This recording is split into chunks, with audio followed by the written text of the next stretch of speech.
हाँ, देखिए, हर पार्टी स्वतंत्र है। उनका अपना फैसला है, अपना निर्णय है कि दिल्ली के जो चुनाव होने जा रहे हैं उसमें किसको समर्थन दिया जाए।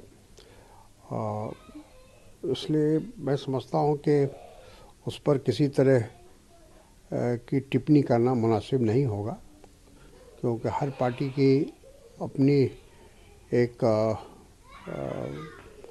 कंडीशन है। उनके ऊपर कुछ बाइंडिंग होती है फैसला लेने में। तो लिया है तो ठीक है, उसमें एटलीस्ट स्वतंत्र या धर्मनिरपेक्ष पार्टी को उन्होंने प्राथमिकता तो दी है। सर, टीएमसी की तरफ से कुणाल घोष हैं, उन्होंने कहा सिचुएशन के हिसाब से हम लोग चाहते हैं कि बीजेपी को हराया जाए और आम आदमी पार्टी को जिताया जाए। और ठीक है, टीएमसी का अपना ये आइडिया हो सकता है, हम्म। लेकिन जो दिल्ली का जो अभी चित्र है, राजनीतिक जो माहौल है, हम्म। वो एक प्रकार से कुछ कुछ चीज़ों को लेकर हम्म। केजरीवाल के खिलाफ जो एंटी इनकम्बेंसी बनी है हम्म। उसको भी ध्यान में रखना पड़ेगा। सर, आज पूरे दिन राजमहल और शीश महल को लेकर राजनीति होती रही। बीजेपी की तरफ से प्रेस कॉन्फ्रेंस किया गया, सीएजी की रिपोर्ट जो है वो साझा की गई, बताया गया। उधर आम आदमी पार्टी ये कहती रही कि राजमहल के अंदर 150 करोड़ का 200 करोड़ का झूमर है, इतने चप्पल हैं। आप इस पूरी राजनीति को कैसे देख रहे हैं? क्या ये दिल्ली की जनता इन मुद्दों पर वोट देगी? बिल्कुल नहीं। देखिए, ये दिल्ली की जनता को भटकाने के लिए कोशिश हो रही है, हम्म। और जो असली मुद्दा है वो यहाँ है। एक तो विकास का मुद्दा है, गरीबी है, बेरोजगारी है, हम्म। भ्रष्टाचार है, कानून व्यवस्था है। हम्म।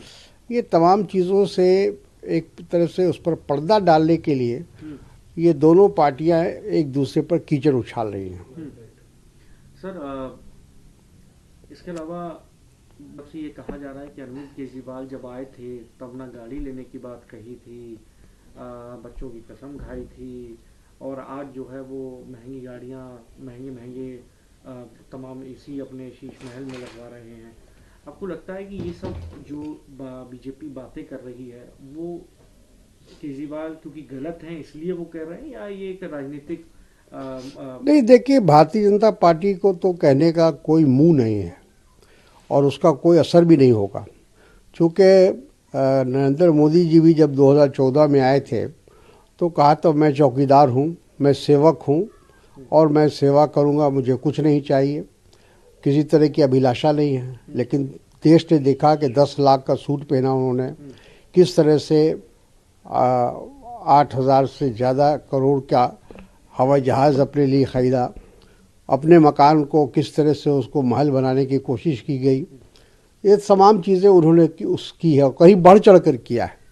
इसलिए वो अगर ऐसी बात कहेंगे तो मैं समझता हूँ कि खुद भी एक्सपोज होंगे। सर, गौरव भाटिया हैं बीजेपी के नेता, वो कह रहे हैं कि लालू प्रसाद यादव को करप्ट कहते थे और आज जो है उन्हीं की बेटे से सपोर्ट ले रहे हैं। इसलिए मैं बार बार कहता हूं कि अरविंद केजरीवाल सबसे ज़्यादा फ्रॉड और डिसऑनेस्ट आदमी है। देखिए, भारतीय जनता पार्टी का जो भी ये इस तरह का आरोप है वो पहले अपने गरेबा में झांकने की कोशिश करें। किस तरह से उन्होंने भ्रष्ट लोगों को पार्टी में लेकर और बहुत महत्वपूर्ण जिम्मेदारी दी है, चाहे महाराष्ट्र हो, आसाम हो, और कई ऐसे राज्य हैं जो जिनके बारे में ये कहा जाता था कि ये करप्शन के जननी हैं, और उनको आज भारतीय जनता पार्टी में महत्वपूर्ण पद मिला हुआ है।